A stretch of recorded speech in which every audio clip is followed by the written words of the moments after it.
Buenas tardes a todos. Quisiera agradecer también a la doctora Brandán y al doctor Mancilla por la invitación a este evento. También estoy muy contenta de poder compartir lo que hago en mi trabajo diario y un poco del pasado en esta institución.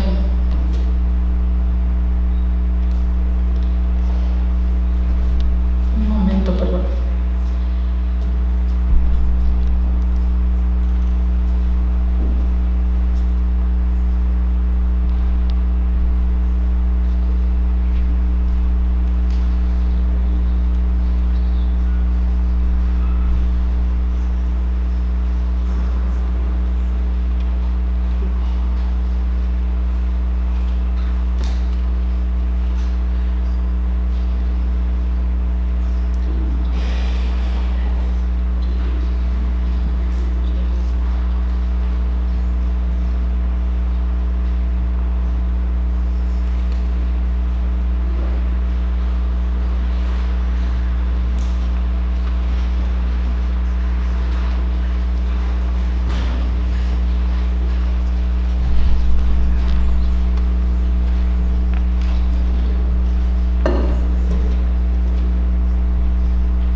Disculpa por la interrupción.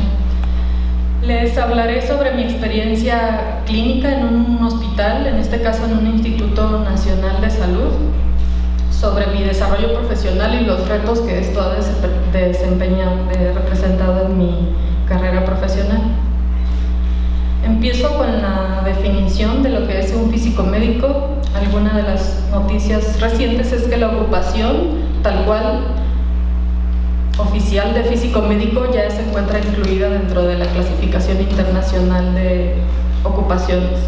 Y también en nuestro país la categoría como tal de físico médico se ha oficializado dentro de las categorías de puestos de la Secretaría de Salud. Antes del 2014 solamente se contaba con el puesto de físico en hospital, lo que tenía un perfil un poquito inferior al de físico médico. Bueno, la física médica sencillamente es una rama de la ciencia que se ocupa de la aplicación de los conceptos y métodos de la física para el diagnóstico y tratamiento de la enfermedad humana. En este ámbito se podrán encontrar aleaciones de física-medicina, con la electrónica médica, con la bioingeniería y algunas otras que se pueden escapar por ahí. ¿Qué hay sobre la educación y el entrenamiento de un físico médico? Este debería contar con un título profesional en física o en una área afín, y de preferencia debería de contar con un posgrado en física médica. Se prefiere también la terminación de una estancia hospitalaria o una residencia en física médica. En Estados Unidos existe un consejo de certificación formal de físicos médicos, lo cual aún no se ha cristalizado en nuestro país. Este consejo certifica y recomienda la educación y entrenamiento de los físicos que pueden ser competentes para trabajar de forma independiente. Las responsabilidades que un físico médico puede tener en general son una de estas que estoy presentando aquí. Puede ser que alguna de ellas no aplique o incluso no son nada más estas. Esto dependerá de la calidad y la dotación de personal de su institución u hospital. Como verán, el físico se encarga de asistir en muchas áreas, desde las pruebas de aceptación de equipo nuevo, la calibración y verificación de seguridad de los equipos, hasta la enseñanza y presentación de programas de educación continua en el área para estudiantes de medicina, de física, de enfermería, un amplio rango de perfiles. Participa también en la planificación financiera y de personal del departamento en caso de que el físico se encargue de un proyecto desde el inicio. Más responsabilidades sobre planificación de futuras instalaciones, direcciones o creación de plan de seguridad radiológica. Puede también desarrollarse en la investigación clínica y básica, o formar parte de comités de investigación de seguridad radiológica, incluso participar en juntas de revisión institucional o de su hospital. Las áreas de desarrollo en las que se puede manifestar un físico médico son estas que menciono aquí. Ya en las pláticas anteriores se ha ahondado en casi todas, excepto en radioterapia, entonces las voy a pasar muy rápido. Voy a obviar las áreas en donde no se trabaja con radiación ionizante. Medicina nuclear ya lo acabamos de ver con la doctora Greff. El radiodiagnóstico ya vimos que se encarga de generar imágenes y utilizarlas para diagnóstico y pronóstico de enfermedades. La medicina nuclear, no tengo nada más que decir con la excelente presentación de la doctora. Y la radioterapia, que es el campo que a mí me ocupa. La radioterapia se utilizan haces de muy alta energía, a diferencia del radiodiagnóstico, en donde el orden de energías van de kilovolts, y en radioterapia se utilizan megavolts. Estos haces pueden ser partículas o simplemente radiación electromagnética, rayos X, o neutrones, protones, incluso iones pesados. El objetivo de la utilización de estos haces es destruir las células cancerosas, también reducir o incluso eliminar tumores. Se sabe, como ya se ha mencionado en las estadísticas de este día, que alrededor del 70% de todos los cánceres van a recibir en algún momento de su curso de tratamiento una radioterapia, ya sea de manera radical, es decir, que se quiera curar la enfermedad, adyuvante, que se combine con alguna de las otras modalidades de la oncología, o paliativa, para disminuir o evitar el dolor en casos de pacientes terminales. El de la izquierda es una máquina que se llama acelerador lineal, con las que se administran estas radioterapias. Podemos ver aquí de manera esquemática cómo sale el haz de radiación colimado. En este caso se habla de radioterapia de haz externo, porque la radiación proviene de una parte fuera del cuerpo, a diferencia de la braquiterapia, en donde las fuentes de radiación son insertadas directamente al tumor o cerca de él en cánceres de piel. En la imagen de la derecha podemos ver algunos perfiles de intensidad de una radioterapia de intensidad modulada, en la que se están optimizando los niveles de dosis al volumen blanco y minimizándola en las regiones sanas, en el tejido sano. La radioterapia en realidad es una modalidad, como las otras dos de la oncología. Sin embargo, representa varias ventajas sobre estas dos, como también ya se ha mencionado. Puede sustituir a la cirugía cuando los tumores son irresecables, es decir, que no se pueden extirpar mediante cirugía. Y una de las grandes ventajas también es que es un procedimiento ambulatorio, lo cual significa que el paciente va a permanecer unos pocos minutos en la sala de tratamiento y a lo más constará de 1 hora en tratamientos muy complicados. Es un área en donde se trabaja de manera multidisciplinaria, pues existe por supuesto el radiooncólogo, que es el que prescribe la dosis, y estudia todo el caso clínico, los físicos médicos, por supuesto, que ya he mencionado, técnicos radiólogos que tienen que ser especialistas en radioterapia, no recién salidos de la carrera técnica.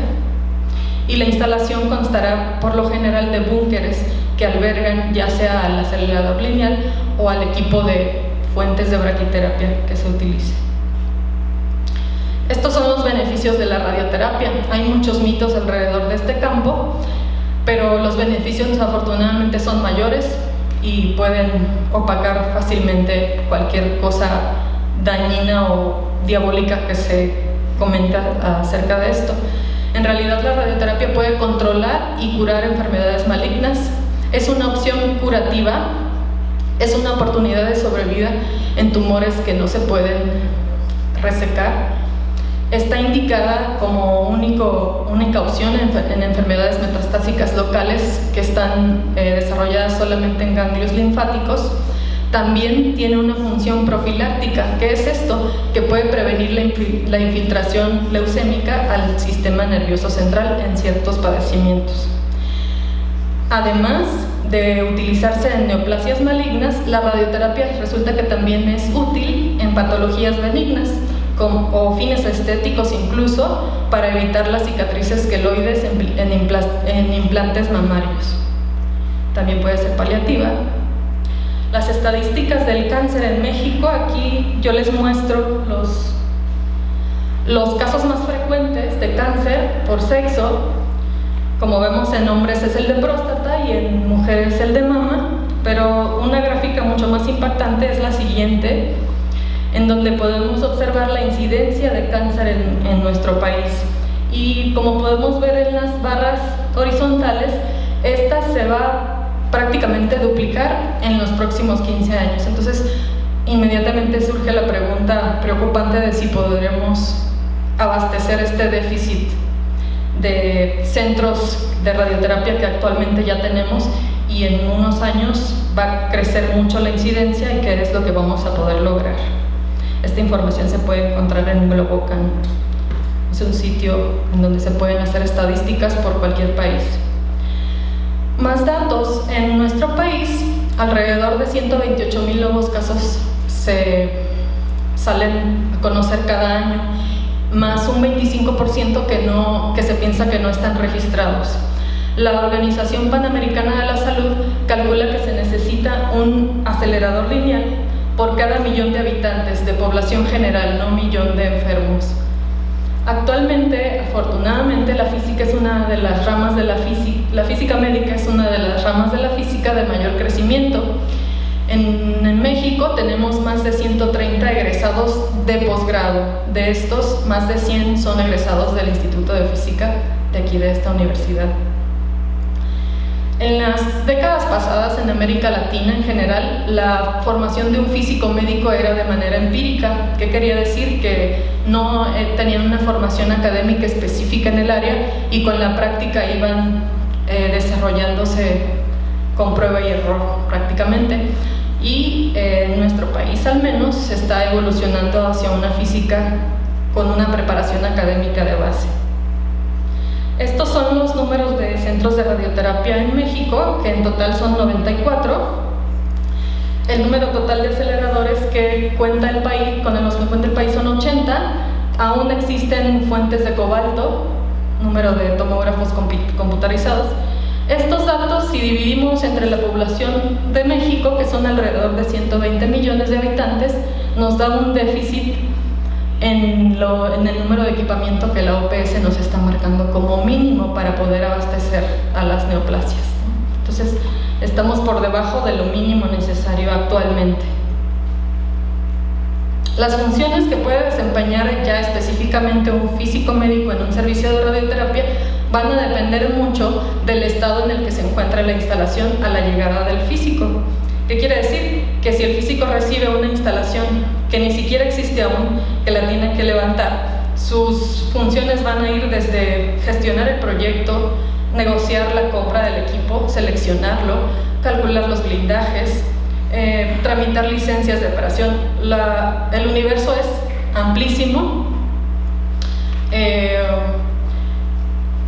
Si la instalación ya es existente, si está corriendo ya el servicio, la mayor parte del trabajo diario del físico médico constará en planificar tratamientos de radioterapia, que no son de agarrar una calculadora y sacar una multiplicación, sino son tratamientos que conllevan bastante complejidad, en donde se utilizan algoritmos de cálculo bastante potentes. También puede incluir el trabajo del físico en cualquiera de los dos casos, obviamente la determinación de las calidades de los haces y caracterizar a estos, así como calibrarlos. La experiencia del Instituto Nacional de Ciencias Médicas y Nutrición es de radioterapia de haz externo. Nosotros no tenemos equipo de braquiterapia, tal vez en un futuro se pueda lograr eso. Antes del 2013, el servicio era inexistente en nutrición. ¿Qué quería decir esto? Que se tenía una creciente demanda de pacientes oncológicos. En el instituto existe el área de oncología, pero no existía radioterapia. Prueba de esto es que dentro de los 5 años que se muestran aquí, del 2005 al 2010, alrededor de 50 pacientes, que es los que se lograron rescatar para contar, derechohabientes de nutrición, fueron tratados en radioterapia en cancerología, en una institución hermana. Pero esto representaba una espera de hasta 2 meses, lo cual impacta directamente en la sobrevida del paciente, porque la probabilidad de controlar el tumor va disminuyendo exponencialmente conforme el tiempo avanza. Entonces, debido a esto, en el 2011 surgió el proyecto integral de la nueva unidad de radiooncología. En el 2012 se inauguró el edificio y en el 2013 se iniciaron tratamientos con el acelerador lineal, que ya les voy a platicar sus características. Hasta la fecha hemos tratado más de 700 pacientes oncológicos, lo cual equivale a 14,000 sesiones de tratamiento. Esto es porque un promedio de 20 fracciones son las que se le administran a cada paciente. Esto variará dependiendo de la complejidad del caso. Les voy a platicar un poco de la historia del proyecto, empezando con la etapa de la construcción y la preinstalación del equipo. Este es el proyecto arquitectónico, en donde se pueden apreciar la vista de planta de los 2 aceleradores lineales que se tenían proyectados, aunque en la actualidad solamente se cuenta con uno de ellos. Está el área libre para el segundo. El espacio era limitado por lo que las salas de tratamiento tuvieron que realizarse con una puerta directa. Esto quiere decir que no se utiliza un laberinto para disminuir la dosis por neutrones, sino que la puerta simplemente viene a formar parte de la pared secundaria, lo cual representa que su grosor va a ser bastante importante y se tienen que hacer cálculos muy detallados sobre el blindaje en esta zona. En esta etapa constructiva es en donde se realizan los cálculos del espesor de estos muros. Estos cálculos, cabe mencionar que no son tampoco triviales, requieren de un cierto entrenamiento y bases académicas fuertes, porque de ello dependerá para toda la vida la seguridad radiológica de la instalación. Entonces, pues viene la construcción del búnker, en donde se utilizaron bloques prefabricados de alta densidad. ¿Esto por qué? Porque disminuye, por una parte, el tiempo de construcción de la instalación, y además reduce un poco las dimensiones de la pared. Estos son de alta densidad. El dato que recuerdo en este momento es de aproximadamente 3 gramos por centímetro cúbico, y los de alta densidad de 4.5. Aquí vemos la cimentación de las 2 salas. Este hoyo que ven aquí es en donde el acelerador se coloca, en donde va su placa base. Como pueden ver, los ladrillos, los muros alrededor. Esta es un render del búnker, esta sería la puerta. Vean el grosor del techo, la dimensión que tiene. Es muy importante que en esta etapa el físico que fungirá como encargado de seguridad radiológica en cuanto inicie el servicio realice verificaciones periódicas de la instalación. ¿Esto por qué? Porque cualquier omisión que se cometa en la obra o en cualquier detalle de la instalación, simplemente que la entrada de la puerta quede un poco más a un lado que del otro, eso impactará directamente en los niveles de radiación alrededor de la instalación. Y no se estará cumpliendo con la memoria de cálculo que se envió previamente a la Comisión Nacional de Seguridad Nuclear y Salvaguardias, que es nuestro órgano regulador por estar utilizando radiaciones ionizantes. También se necesita de su permiso para iniciar esta fase de la obra. Lo siguiente sería la instalación y puesta en marcha del equipo. Este proyecto tuve la fortuna de tomarlo desde cero, desde que el edificio era un jardín, por lo que me vi involucrada desde el plan arquitectónico hasta tratar al primer paciente y a la fecha en el trabajo diario. ¿Qué retos representó esta tecnología que adquirimos? Esto fue un acelerador lineal que cambia de todos los anteriores, rompe un poco el paradigma de la dosimetría de haces de radioterapia, porque contiene unos haces que no traen filtro aplanador. No ahondaré mucho en las cuestiones técnicas de esto, por cuestiones de tiempo, pero es importante conocerlo, pues con estos haces se pueden tratar pacientes con dosis altas en un tiempo muy reducido, lo cual beneficia a que el paciente no se pueda estar moviendo tanto en un tiempo prolongado de tratamiento. Y los tipos de tratamientos en los que se utilizaría serían más aprovechado en radiocirugía, ya sea craneal o extracraneal. Resulta que en México no había ninguno de este tipo y el hospital quería tener una tecnología de vanguardia, entonces era importante buscar alguna asesoría en el extranjero, obviamente, para poder realizar un comisionamiento y una puesta en marcha al nivel de esta alta tecnología que se estaba adquiriendo. Algunas cosas cambiaron de este acelerador a los anteriores, a los modelos anteriores de Varian, esta es la marca. Por ejemplo, en la guía aceleradora, bastantes cosas electrónicas cambian para poder generar estos haces de alta intensidad que les comentaba. El cañón de electrones, digamos que andaría por aquí. Aquí entra el cañón de electrones y es acelerado por toda esta guía para generar la energía que se esté requiriendo, y el haz de radiación sale por esta parte. Otra cosa que tiene este acelerador de nuevo son las cámaras monitoras, en las que existen secciones para verificar la simetría y aplanado de las, así como la rapidez de dosis en tiempo real durante el movimiento del acelerador y la variación de la tasa de dosis, del movimiento de los colimadores multihojas y una serie de parámetros que intervienen. Por esto es que tuve la fortuna de realizar una estancia en el MD Anderson en Houston, Texas, en donde cuentan con 24 aceleradores, 3 de ellos de este tipo, y justamente el tiempo coincidió para que antes de que yo recibiera el equipo pudiera haber estado en una observación del comisionamiento de la tercera máquina de este estilo en ese hospital. Para que se den una idea de lo gigantesco que es, en los próximos 2 años instalarán 6 modelos más de este tipo. Entonces la experiencia y el conocimiento que adquirí en este centro fue vital para comisionar el equipo con toda confianza. Este ya es el equipo de nutrición. Este es el tanque de agua con el que se realizan las verificaciones de haces y calibración.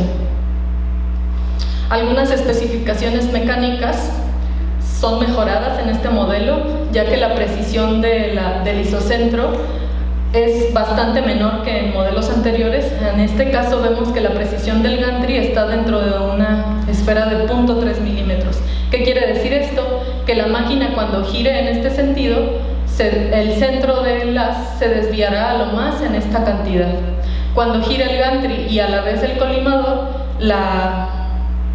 el rango aumenta un poquito, y cuando giran los 3 componentes, el colimador, el gantry y la mesa, no obtenemos más de 0.7 milímetros. Esto es lo que el fabricante especifica, y se hicieron obviamente las pruebas en sitio correspondientes para verificar que lo que están entregando lo que dicen que están entregando sea cierto.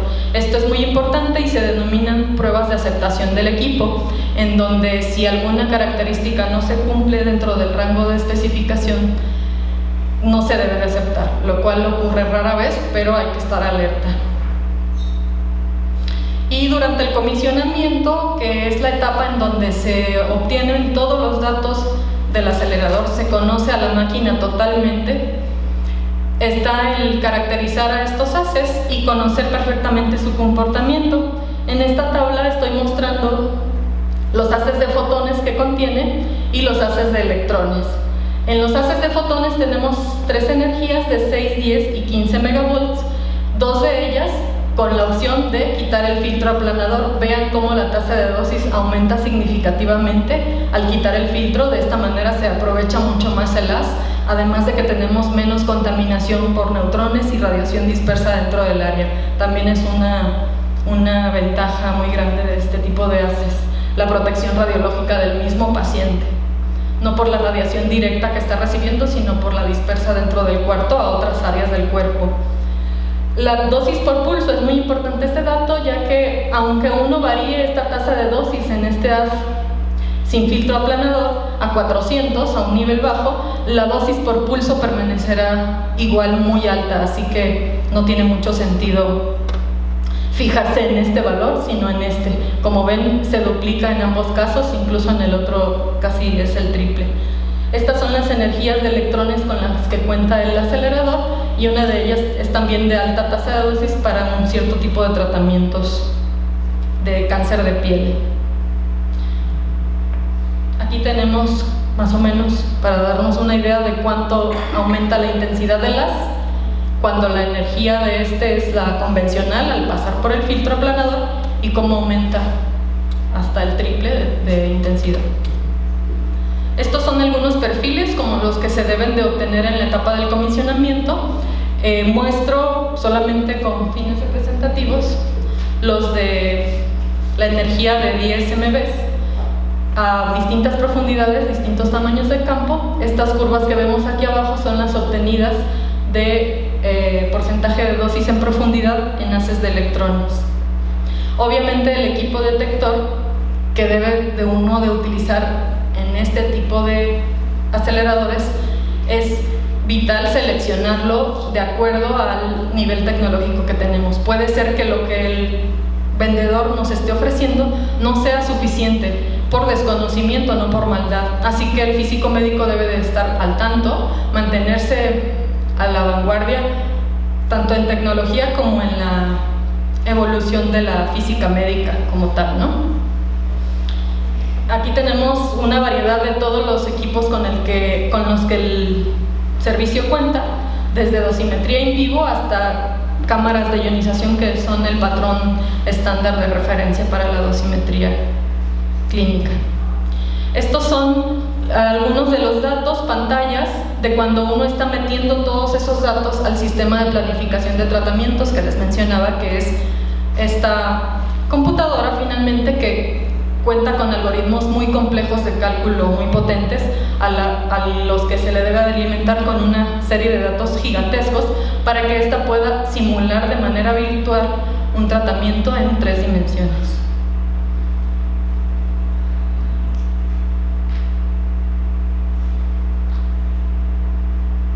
Los permisos y las licencias de operación deben de ir a la mano con la evolución del proyecto. Obviamente cualquier omisión de estas detiene totalmente y no se puede avanzar. Esta es la experiencia clínica. Hasta la fecha, como les decía, hemos tratado más de 120 pacientes. Se realizan también irradiaciones diarias de hemoderivados. Apoyamos al banco de sangre para la irradiación de sus productos. Tenemos alrededor de 35 pacientes por día. Este dato no es tan muy preciso. Y estas son las distintas neoplasias que hemos tratado hasta la fecha. Como ven, es una gran variedad. Como les decía, son alrededor del 60% de los cánceres.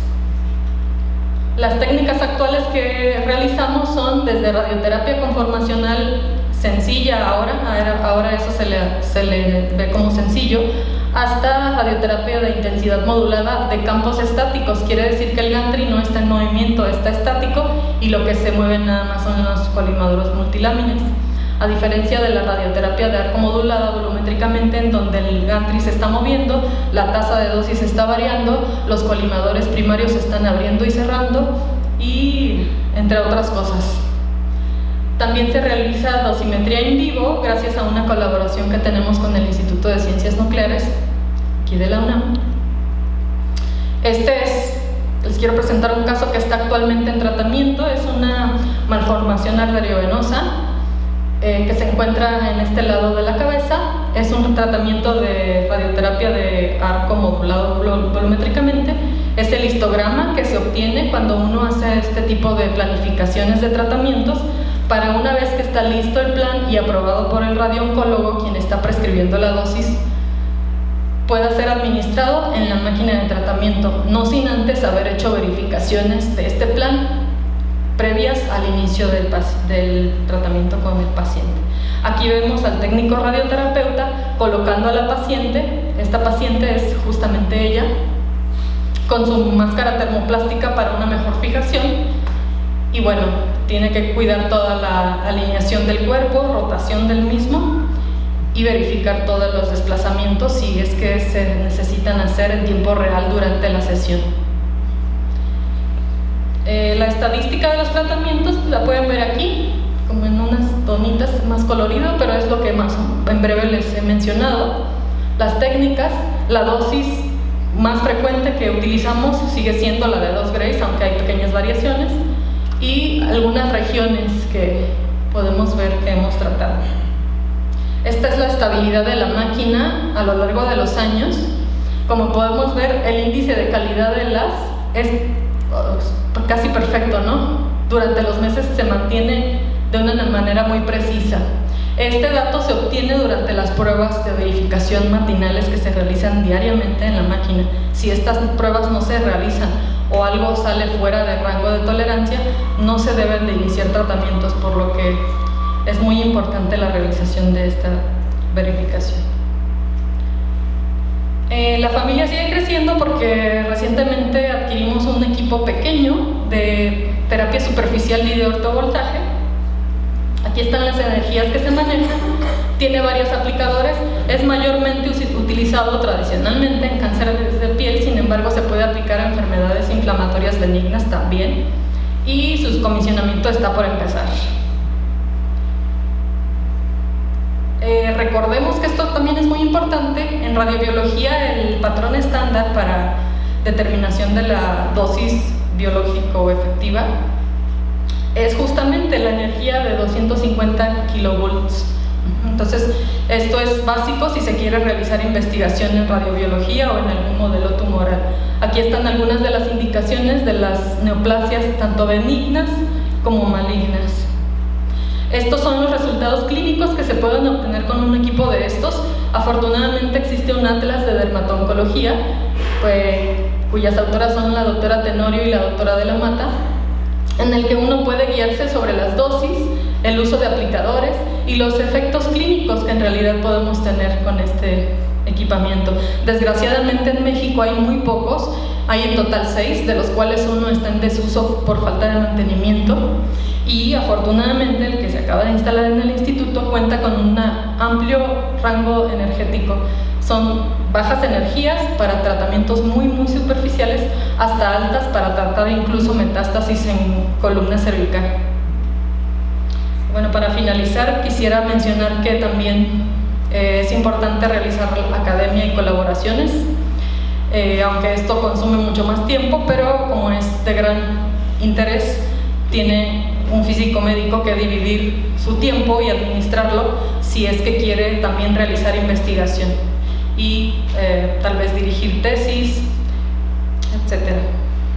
Se cuenta ahorita en este momento con una colaboración con Ciencias Nucleares, como ya mencioné, con el Instituto Nacional de Investigaciones Nucleares y próximamente con Cancerología y el Instituto de Física. Tenemos un servicio social activo, de hecho, con esta Facultad de Ciencias. Muchas gracias por su atención.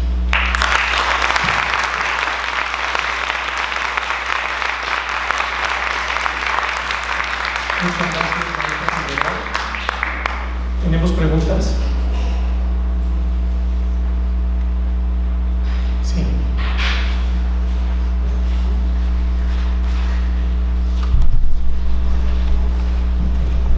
Evangelina, bueno, aparte de felicitarte por la muy buena presentación, una pregunta, además sobre el comentario que hiciste. De acuerdo a las recomendaciones internacionales, necesitamos del orden de un LINAC por cada millón de habitantes. ¿Cuántos físicos médicos se requieren estar asociados por LINAC? ¿Y cuántos físicos médicos se requerirían estar asociados por cada unidad de radioterapia? ¿Y cuál es la demanda que todavía tenemos en el país en cuanto a la formación de físicos médicos en esta especialidad? Claro, existe un documento del Organismo Internacional de Energía Atómica en donde se marcan las pautas, incluso de cálculo, para hacer unas cuentas muy sencillas, ahí sí son sencillas, de ver qué nivel tecnológico corresponde el acelerador lineal, es decir, si este tiene imágenes integradas, si puede hacer radiocirugía, si tiene radiocirugía robótica, colimador, etc. De acuerdo al nivel tecnológico de la máquina es el número de físicos que se requieren. Incluso viene también la manera de hacer el cálculo en caso de que no se pueda contratar un físico que equivalga tal vez a 2 dosimetristas. En este caso yo hice el cálculo y me salía 4 físicos médicos y 2 dosimetristas, de lo cual no se cumplió en la realidad, que somos 2 físicos médicos, 1 dosimetrista. Pero sí, se puede realizar el cálculo de manera sencilla. Ahora, ¿qué tanto estamos en déficit en el país? Desgraciadamente hubo un boom, bueno, afortunadamente hubo un boom en los años pasados de instalación de aceleradores como locos, sobre todo en el Instituto del Seguro Social, y ahorita estamos congelados totalmente. Entonces, en realidad ahora hay una sobrepoblación de físicos egresados que no están pudiéndose colocar. Pero esto varía también en cuestión de las cosas gubernamentales de política, también de la disposición del hospital. Si es privado, puede ser que no dependa tanto de las cuestiones gubernamentales. No sé si contesté la pregunta. ¿Sí la contestó? Sí.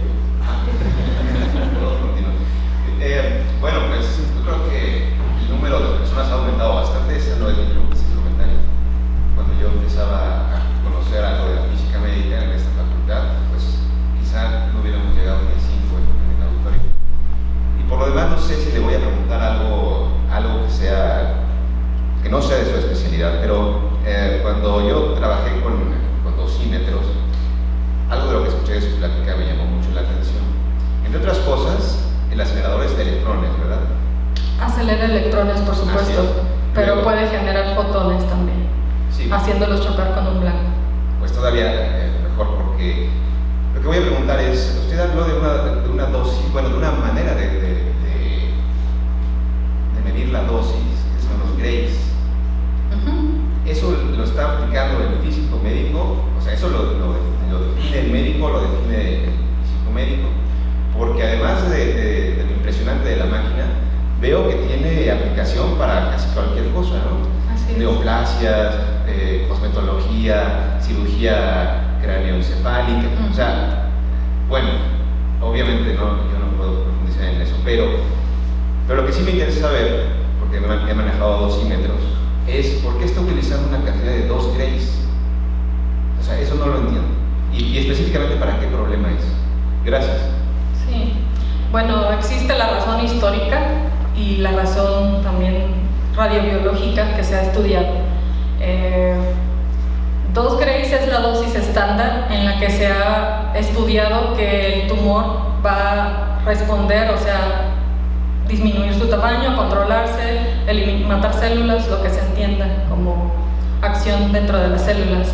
Es la dosis óptima para que el tumor responda y además para que los tejidos sanos circundantes puedan recuperarse al daño por radiación, que también ocurre, pero se minimiza.